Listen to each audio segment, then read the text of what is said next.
Assalamualaikum warahmatullahi wabarakatuh. Izin memperkenalkan diri, nama saya Abdurrahman Wahid dengan NPM 21150611014 dari kelas PSTB.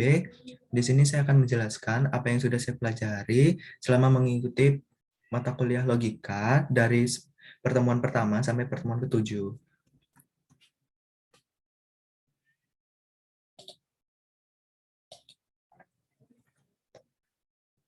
Baik, yang pertama kita akan membahas pengantar dan konsep dasar logika, kemudian pengantar logika proporsional dan tabel kebenaran. Selanjutnya kita akan membahas pembuktian validitas argumen, kemudian kita akan membahas tautologi, kontradiksi, kontingensi, dan ekuivalensi logis. Selanjutnya kita akan membahas penyederhanaan dan strategi pembalikan, dan terakhir kita akan membahas tableau semantik. Baik, yang pertama kita akan membahas pengantar dan konsep dasar logika. Apa itu logika? Logika itu adalah ilmu yang membantu kita dalam berpikir dan menalar. Logika ini berhubungan dengan pernyataan-pernyataan argumen yang ada di dalamnya. Di sini kita akan diperkenalkan istilah-istilah dalam logika. Yang pertama itu ada proposisi. Proposisi ini adalah pernyataan yang bernilai benar, true, atau salah, false, tetapi tidak keduanya. Di dalam logika proposisi ini akan dipakai simbol-simbol yang digunakan untuk mewakili sebuah proposisi, misalnya P, Q, R, atau lainnya yang disebut dengan variabel proposisi. Kata yang digunakan untuk merangkai beberapa proposisi menjadi proposisi yang baru disebut perangkai logis. Selanjutnya premis. Premis ini adalah kalimat yang diasumsikan sebagai suatu fakta, dijelaskan dan diperlukan bukti untuk kebenarannya. Selanjutnya argumen. Argumen ini adalah rangkaian pernyataan-pernyataan yang mempunyai ungkapan, pernyataan, penarikan kesimpulan, atau inferensi. Kemudian ada konklusi. Konklusi ini merupakan kesimpulan atau hasil dari premis yang ada. Contoh argumen, semua siswa SMA Negeri 1 Metro lulus SNMPTN. Kemudian Andi adalah siswa SMA Negeri 1 Metro. Jadi bisa ditarik kesimpulan atau konklusinya Andi lulus SNMPTN. Selanjutnya yang kedua kita akan membahas pengantar logika proporsional dan tabel kebenaran. Proposisi adalah pernyataan yang bernilai benar, true, atau salah, false, tetapi tidak keduanya. Di dalam logika proposisi ini akan dipakai simbol-simbol yang digunakan untuk mewakili sebuah proposisi, misalnya PQR dan sebagainya, yang disebut dengan variabel proposisi. Variabel proposisi ini yang telah ditentukan kemudian dapat dikombinasikan dengan menggunakan perangkai logis sehingga menghasilkan proposisi majemuk. Kata yang digunakan untuk merangkai beberapa proposisi menjadi proposisi yang baru disebut perangkai logis.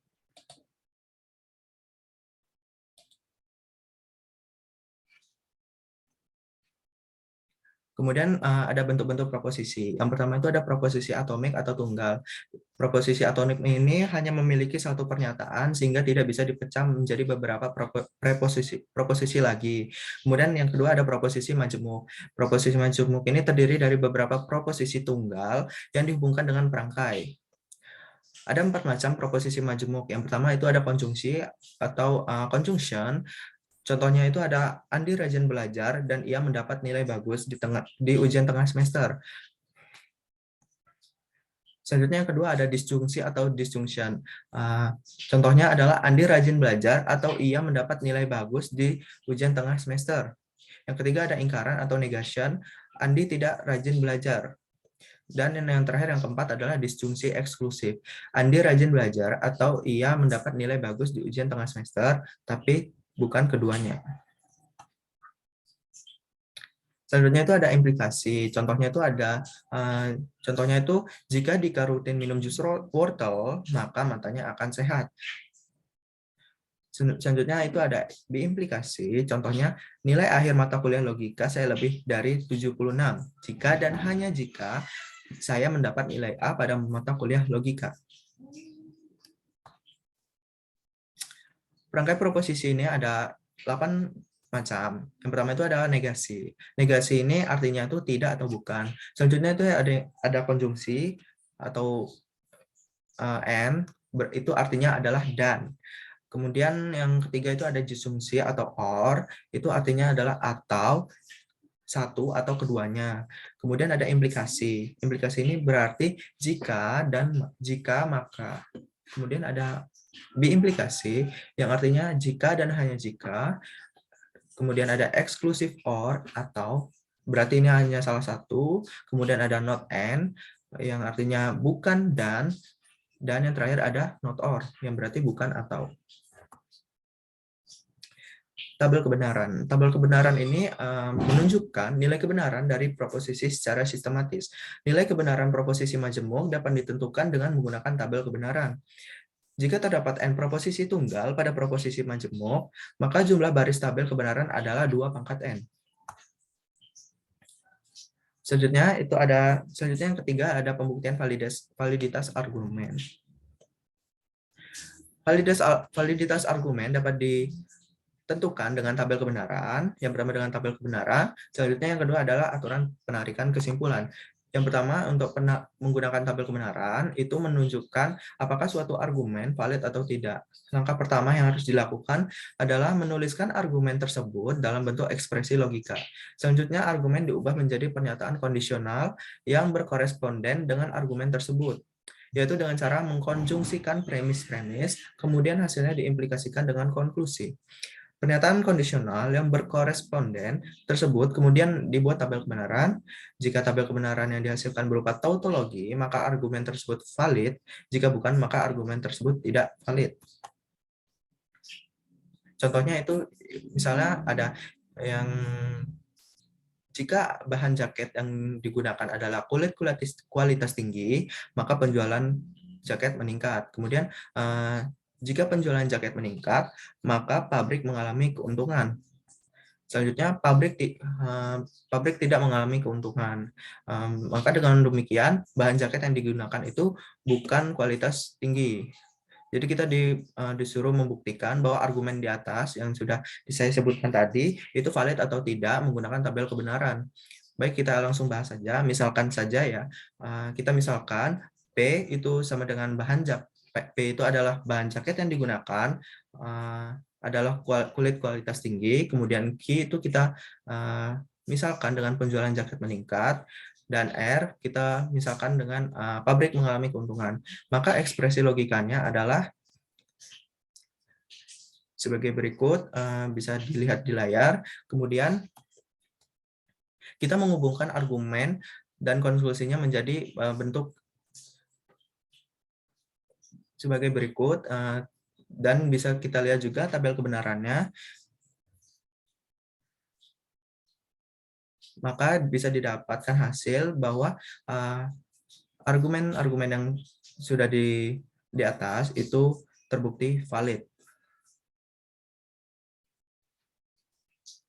Kemudian yang kedua ada menggunakan aturan penarikan kesimpulan. Selain kita menggunakan tabel kebenaran untuk menunjukkan apakah suatu argumen itu valid atau tidak, kita juga dapat menggunakan bentuk argumen yang sudah terbukti valid. Penggunaan validitas ini dapat dipadukan juga dengan beberapa pernyataan yang ekuivalen dengan aturan penukaran. Dengan aturan ini, kita tidak saja menarik kesimpulan dari premis-premisnya secara langsung, tapi juga mampu membentuk argumen-argumen yang diperoleh dari rangkaian langkah pembuktian yang relatif sederhana.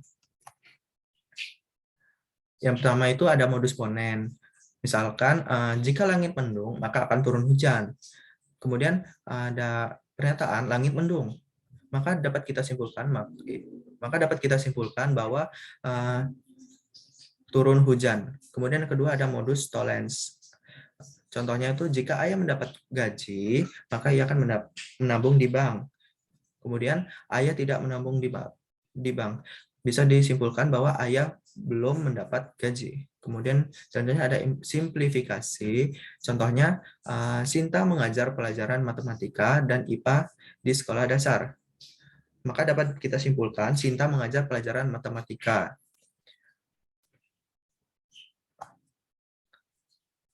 Selanjutnya itu ada konjungsi.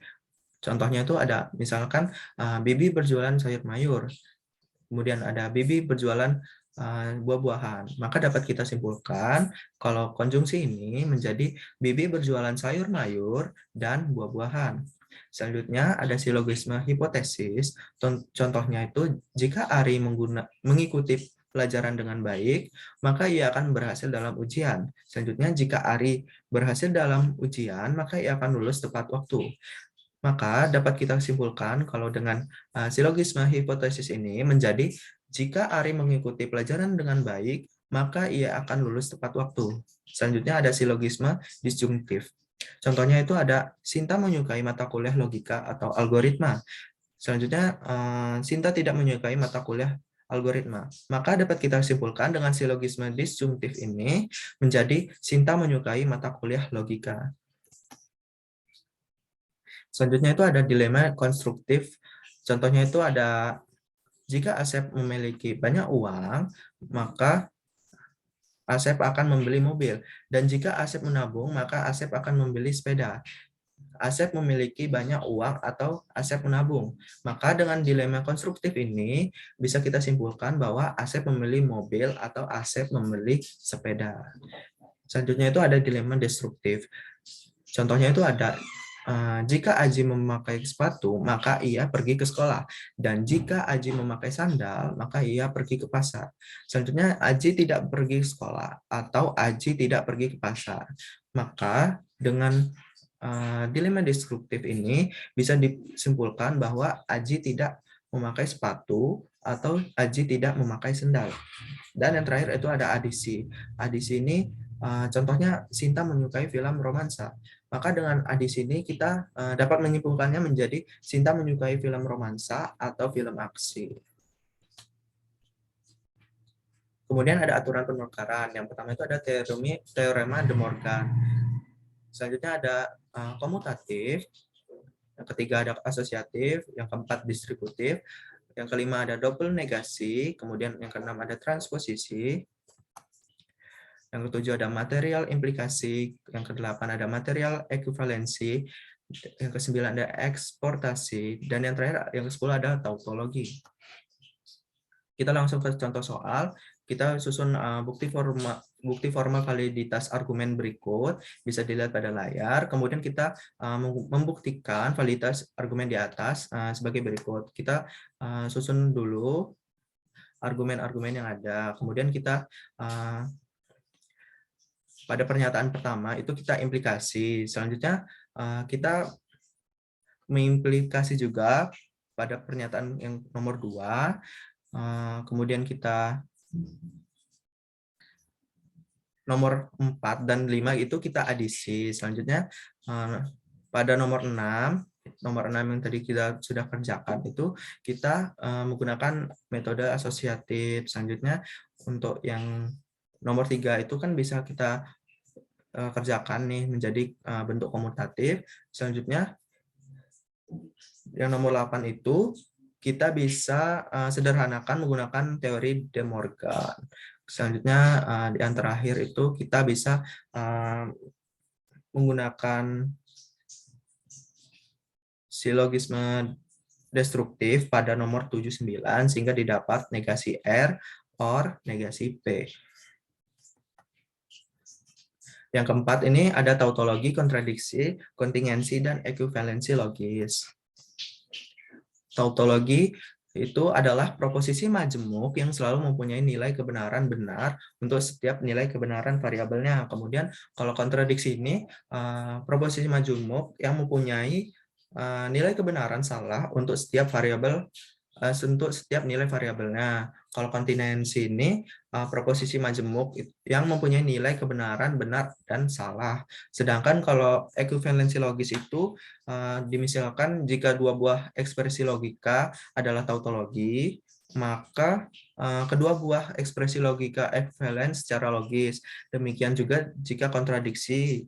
Dalam kontingensi ini, jika nilai T atau F pada tabel kebenaran dalam urutan yang sama, maka tetap disebut ekuivalen yang logis. Kita langsung ke contoh soal. Misalkan kita disuruh, yang pertama kita menunjukkan apakah pernyataan di bawah ini termasuk tautologi, kontradiksi, atau kontingen. Selanjutnya kita membuktikan kedua pernyataan di atas termasuk ekuivalensi logis atau tidak. Kita langsung bahas. Yang pertama kita menunjukkan apakah pernyataan di bawah ini termasuk tautologi, kontradiksi, atau kontingen. Dapat dilihat pada tabel bahwa pernyataan tersebut itu bernilai false. Maka pernyataan tersebut itu kontradiksi. Bisa dilihat pada layar, pada yang ini, itu bernilai false semua. Kalau false semua itu berarti masuk kontradiksi. Kemudian untuk selanjutnya itu dapat dilihat juga pada tabel kalau pernyataan itu tuh bernilai true dan false. Berarti kalau true false ini masuk mana? Berarti dia ini termasuk ke kontingen. Bisa dilihat juga pada layar ini false dan true dalam satu tabel ini. Berarti dia itu adalah kontingen. Oke, next. Apakah kedua pernyataan di atas itu termasuk ekivalensi logis? Kedua pernyataan di atas itu memiliki nilai kebenaran yang berbeda sehingga tidak termasuk ekivalensi logis. Kalau yang tadi itu adalah kontradiksi kan bernilai false semua nih. Kemudian yang tadi pernyataan yang kedua ini itu adalah kontingen, berarti dia itu tidak termasuk ekivalensi logis. Oke, yang kelima ada penyederhanaan dan strategi pembalikan. Penyederhanaan itu dapat dilakukan dengan hukum-hukum logika. Kemudian proses penyederhanaan ini akan berhenti pada bentuk ekspresi logika yang paling sederhana dan tidak mungkin disederhanakan lagi. Nah, di sini juga ada perangkai implikasi dan implikasi itu dapat diganti dengan perangkai dasar or, and, atau dinegasikan. Selanjutnya ada hukum-hukum logika. Di sini terdapat ada 8 hukum-hukum logika. Yang pertama itu ada hukum komutatif, kemudian yang kedua ada hukum asosiatif, yang ketiga ada hukum distributif, yang keempat ada hukum identitas, yang kelima ada hukum ikatan, yang keenam ada hukum negasi, yang ketujuh ada hukum negasi ganda, dan yang terakhir itu ada hukum idempoten. Bisa dilihat pada layar masing-masing hukum-hukum logika tersebut.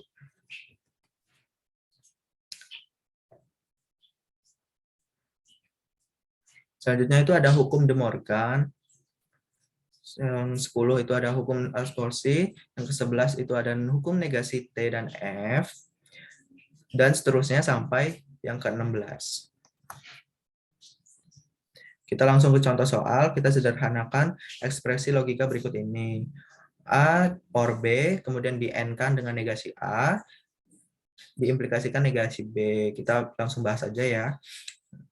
Untuk yang pada baris pertama ini kita ubah bentuknya menjadi negasi A.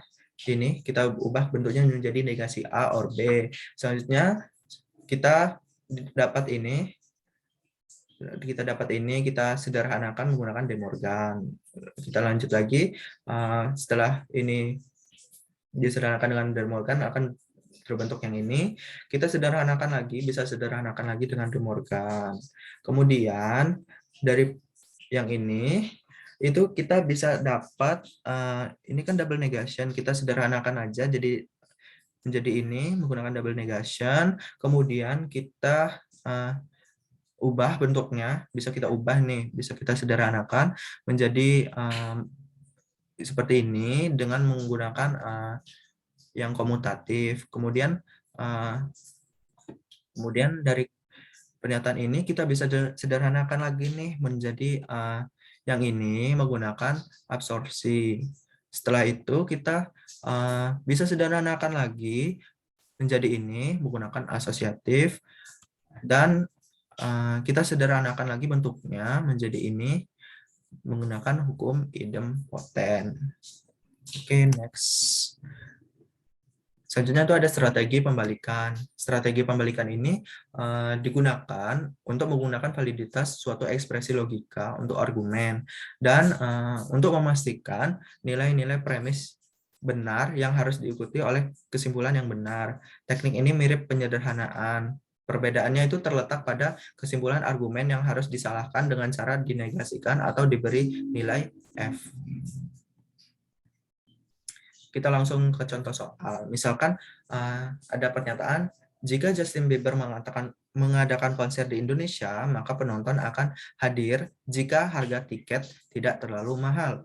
Jika Justin Bieber mengadakan konser, harga tiket tidak terlalu mahal. Dengan demikian, jika Justin Bieber mengadakan konser, maka penonton akan hadir. Baik, kita langsung aja. Langkah pertama yang kita harus lakukan adalah kita mengubah menjadi variabel proporsional. Kita misalkan P sama dengan, misalkan P itu Justin Bieber mengadakan konser. Selanjutnya Q kita misalkan menjadi penonton akan hadir. Selanjutnya itu R kita misalkan menjadi harga tiket tidak terlalu mahal. Oke, untuk langkah yang kedua itu kita mengubahnya menjadi ekspresi logika. Jadi kita ubah menjadi seperti P diimplikasikan dengan negasi R, kemudian diimplikasikan lagi dengan Q, dan seterusnya. Kemudian kita langkah ketiga itu kita menyusun ekspresi logikanya sebagai berikut. Bisa dilihat pada layar. Kita bisa menggunakan ekspresi N. Oke, langkah selanjutnya itu kita menggunakan tabel kebenaran untuk menguji kevalidannya. Bisa dilihat pada layar, ini untuk strategi pembalikan bernilai false semua.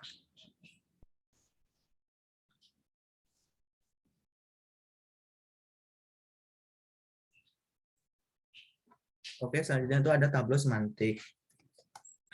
Apa sih tabel semantik ini? Tabel semantik itu adalah bentuk-bentuk proposisi yang dibangun berdasarkan aturan tertentu, yang biasanya berbentuk pohon terbalik dengan cabang-cabang dan ranting yang relevan. Aturannya itu ada 10. Yang pertama itu ada A NB itu bisa dibuat menjadi AB. Kemudian kalau A or B itu bisa dibentuk menjadi dibuat cabang AB.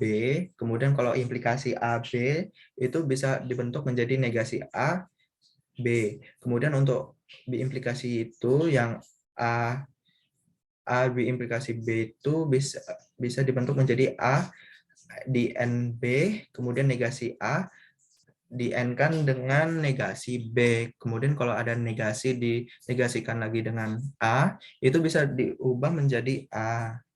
Kemudian yang keenam itu kalau ada negasi di dalam kurungkan dengan A, NB itu bisa diubah menjadi, bisa dibentuk menjadi negasi A di negasi A, negasi B. Kemudian yang ketujuh itu ada negasi A diorkan dengan B itu menjadi bentuknya negasi A, negasi B. Kalau yang ke-8 ini negasi dari implikasi A, B. Jadi bisa dibentuk menjadi A, negasi B. Kemudian yang terakhir itu ada negasi dari implikasi AB.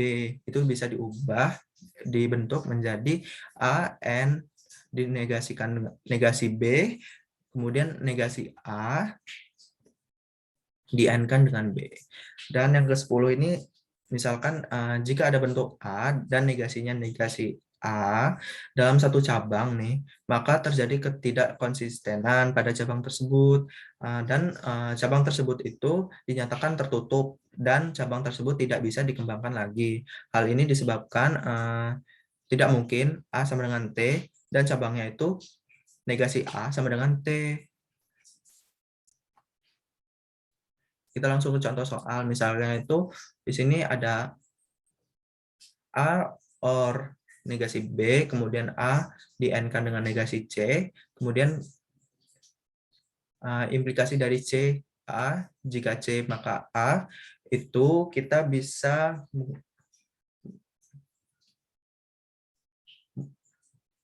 mengerjakannya itu dari misalkan kita ngerjainnya dari nomor yang kedua itu dengan aturan yang pertama. Kalau dengan aturan pertama ini kan berarti bentuknya itu jadi A sama negasi C. Kemudian itu kita menggunakan cabang, kemudian kita ubah untuk yang nomor pertama nih. Yang nomor pertama kan A or negasi B itu menggunakan aturan kedua itu kan menjadi A sama negasi B. Kemudian kita ngubah lagi untuk aturan yang untuk nomor 3, kita ubah menjadi kita ubah menggunakan aturan yang nomor 3 itu menjadi negasi C sama A. Bisa dilihat ini tidak ada cabang tertutup, berarti ini cabangnya semua terbuka. Karena tidak ada cabang tertutup, maka terjadi konsisten secara bersama-sama atau mutuali konsisten, maka argumen tersebut terbukti valid. Baik, sekian yang bisa saya sampaikan. Mohon maaf apabila terdapat kekurangan ataupun kesalahan pada penyampaian. Saya akhiri. Wassalamualaikum warahmatullahi wabarakatuh.